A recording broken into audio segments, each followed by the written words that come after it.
नमस्कार दोस्तों, the moral education channel में आपका स्वागत है। आज हम देखने जा रहे हैं हिंदी के महत्वपूर्ण प्रश्नों के लिए। तो अब देखते हैं। पहला प्रश्न है, त्रिभुज किस समाज का उदाहरण है? ए तत्पुरुष का, बी अव्ययी भाव का, तीसरा दिगु का। तो इसका सही आंसर हो जाएगा सी, दिगु का। दूसरा प्रश्न है, अग्नि का तद्भव स्वरूप कौन सा है? तो अग्नि का है ए आग, बी अग्नि, सी आगिया। तो आपका हो जाएगा ए सही। प्रश्न तीसरा है, इसमें से कौन सा शब्द युगरूढ़ है? विद्यालय, लंबोदर, पाठशाला। तो इसमें से आपका सही आंसर हो जाएगा बी लंबोदर। प्रश्न क्रमांक 4 है, इसमें से कौन सा शब्द अपत्य अप्रत्ययवाचक है? ए है पलंगड़ी, दूसरा है दूसरा है पाडम पाडम्ब, तीसरा है कोठरी। तो इसका सही आंसर हो जाएगा आपका पाडब पांडव। पांडव भी सही आंसर हो जाएगा। तीसरा है, चतुर्भुज में कौन सा समास होता है? ए बहुब्रीहि, दूसरा या बी वाला है दिगु, सी है कर्मधारय। तो आपका इसका सही आंसर हो जाएगा बहुब्रीहि। ये सही आंसर है। प्रश्न 6 है, इसमें से किसके किसमें एरा प्रत्यय है? प्रत्यय जो शब्द पीछे लगाते हैं वो प्रत्यय है। तो इसमें किसमें लगा है एरा? मेरा में, तुम्हारा में, या फिर ममेरा में। तो आप देख रहे हैं माँ माँ, और इसमें ए लगा है और रा लगा है। तो किसमें लगा है? सी वाले में, ममेरा में। प्रश्न क्रमांक 7 है, पीताम्बर में कौन सा समास हुआ है? ए है कर्मधारय, बी है बहुप्रिय, और या फिर दोनों। देखो दोनों समास तो नहीं हो सकते, एक में एक समास लगा है। तो इसमें पीताम्बरा में किसी में नहीं होते। लेकिन अगर इसको अपन ऐसे देखेंगे, पीताम्बरा पीले हैं अंबर जिसके, तो इसमें आपका आएगा कर्मधारय, और पीले हैं अंबर जिसके अर्थात विष्णु जी, तो फिर बहुब्रीहि आएगा। तो इसका दोनों सही हो जाएगा। प्रश्न क्रमांक 8 है, कृष्ण ने पीताम्बर ओढ़ लिया रेखांकित पद किस समास का उदाहरण है? तो किस समास का उदाहरण है? बहुप्रिय का, कर्मधारय का, या फिर द्वंद्व का। इसका सही आंसर हो जाएगा बी कर्मधारय का। प्रश्न क्रमांक अगला है, 9वां प्रश्न क्रमांक है, इसमें से कौन सा शब्द तत्सम है? ग्राम, आग, या फिर बोतल। तत्सम शब्द को अपने छांटना है। तो इसका हो जाएगा ग्राम। 10वां है, खिचड़ी किस प्रकार का शब्द है? तत्सम है, तद्भव है, या फिर देशज है। तो आपका यह शब्द देशज है। 11 है, कवि का स्त्रीलिंग रूप क्या होगा? कवित्री, कवियत्री, या फिर कवियत्री। तो इसका सही आंसर हो जाएगा आपका सी कवियत्री। ये आपका शुद्ध शब्द में भी आएगा। तो ये शुद्ध हो सकता है, और कवि का स्त्री। प्रश्न क्रमांक 12 है, आयुष्मान का स्त्रीलिंग क्या होगा? आयुष्मती, आयु ठीक, आयुष्मती बड़ी की मात्रा है, और आयुष्मानी। इसका सही आंसर हो जाएगा आपका आयुष्मती। प्रश्न क्रमांक 13 है, सभापति का स्त्रीलिंग क्या होगा? सभा पत्नी, सभा पत्या, या फिर सभा नेत्री। तो इसका हो जाएगा सभा नेत्री। प्रश्न क्रमांक 14 है, से इसमें से कौन सा शब्द भाव वाचक है? बुढ़ापा, गाय, या फिर क्रोध। इसका सही आंसर हो जाएगा बुढ़ापा। बुढ़ापा सही आंसर। प्रश्न 15 है, परोक्ष में कौन सा समास हुआ है? अव्ययी भाव, तत्पुरुष, या फिर कर्मधारय। प्रश्न क्रमांक 15 का सही आंसर हो जाएगा आपका अव्ययी भाव समास। आगे चलते हैं अपन। प्रश्न क्रमांक 16 है, अष्टाध्याय का विग्रह होगा? 8 अध्याय, 8 अध्यायों का समाहार, या फिर दोनों। तो इसका हो जाएगा बी वाला सही उत्तर 8 अध्यायों का समाहार। प्रश्न क्रमांक 17 है, 17 में है, महाशय किस समास का उदाहरण है? तत्पुरुष समास का है, बहुब्रीहि समास का है, कर्मधारय समास का है।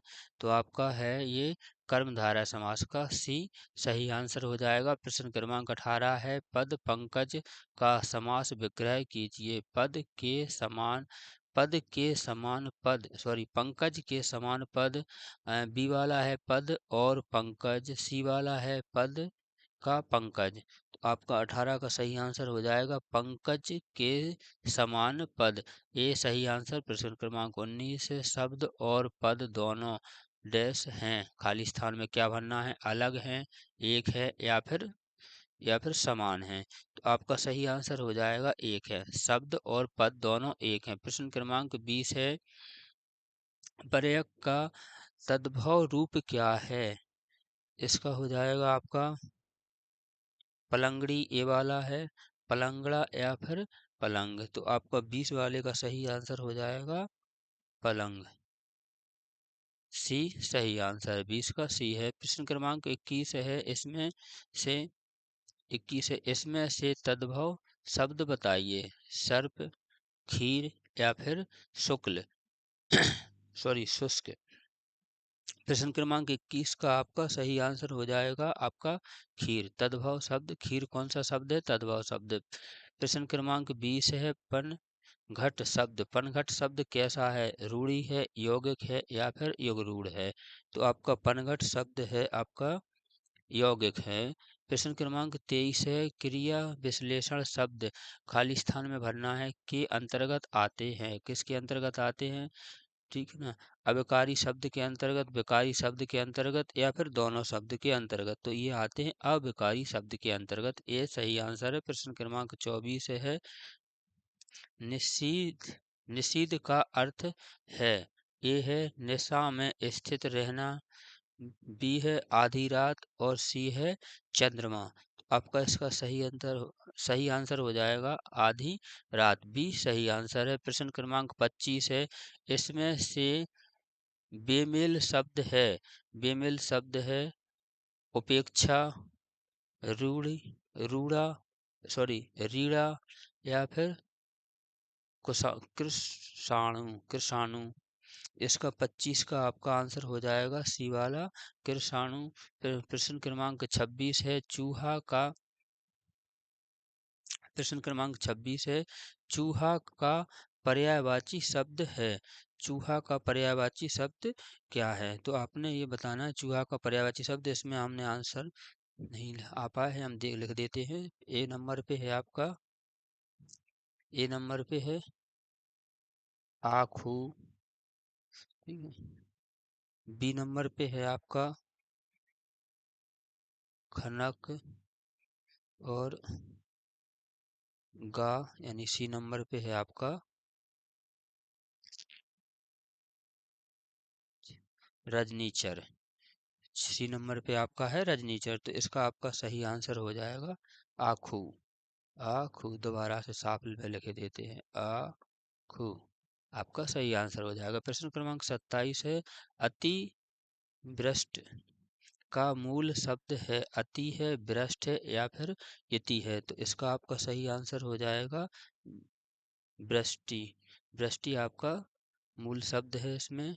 आगे है प्रश्न क्रमांक 28 है, स्मरण। स्मरण का विलोमार्थी शब्द बताइए। आ पे दिया गया है आस्मरण, बा पे दिया गया है अनुस्मरण, सी पे दिया गया है विस्मरण। तो आपका सही आंसर इसका हो जाएगा विस्मरण। प्रश्न क्रमांक 29 है, आदि और खाली स्थान यानी ब्लैंक में क्या भरना है? प्रकृति का नियम है, अनादि, अंत या फिर ब्याज। प्रश्न क्रमांक 29 का हो जाएगा सी अनंत। आदि का क्या है? अनंत है। प्रश्न क्रमांक 30 का, उसने मुझे खरा डैश सुनाया। खरा कैसा सुनाया? खरा बैठा सुनाया, खरा बड़ा सुनाया या खरा खोटा सुनाया? तो इसका आंसर तो सबको पता है अपना, खरा खोटा सुनाया, सी है। प्रश्न क्रमांक 31 है, ज्योतिष्ना का प्रतिलोम शब्द है। ज्योतिष्ना का प्रतिलोम क्या हो जाएगा? चंद्र का तमिश्रा या फिर अजयोतना। तो इसका सही शब्द हो जाएगा आपका तमिश्रा। प्रश्न क्रमांक 32 है, इसमें से कौन सा शब्द अज का नहीं है? अज का नहीं है। बकरा, दशरथ के पिता, या सॉरी व्यवधान। प्रश्न क्रमांक 32 का आपका सही हो जाएगा व्यवधान। प्रश्न क्रमांक 33 है, इसका अंबर फट गया, इस में अंबर का क्या अर्थ है? आकाश है, कपड़ा है, या फिर दोनों है? इसका अंबर फट गया में अंबर का अर्थ बताइए। तो इसका है कपड़ा। इसका आकाश तो फटेगा नहीं, इसका कपड़ा फट गया, तो अंबर का कपड़ा बी सही आंसर है। प्रश्न क्रमांक 34 है, गिरा से सही विनती हमारी समता का हो सदा उत्कर्ष में गिरा का क्या अर्थ है? गिरा का सरस्वती ए में, बी में देवी है, सी में दिया गया है गिरना। इसका सही आंसर हो जाएगा आपका सरस्वती। प्रश्न क्रमांक 35 है, 35 में दिया गया है, संस्कृत में कुल कितने कितने उपसर्ग होते हैं? ए में दिया गया है 12, बी में 14, या फिर 22। तो आपको सही उत्तर हो जाएगा 22। प्रश्न क्रमांक 36 है, ठीक है। अंधा का सहचर शब्द होता है लंगड़ा, लूला, या फिर काना। अंधा का सहचर शब्द होता है काना। ये आज इतने ही क्वेश्चन हैं। आगे के क्वेश्चन आगे की वीडियो में देखते हैं। Thank you for the watching video.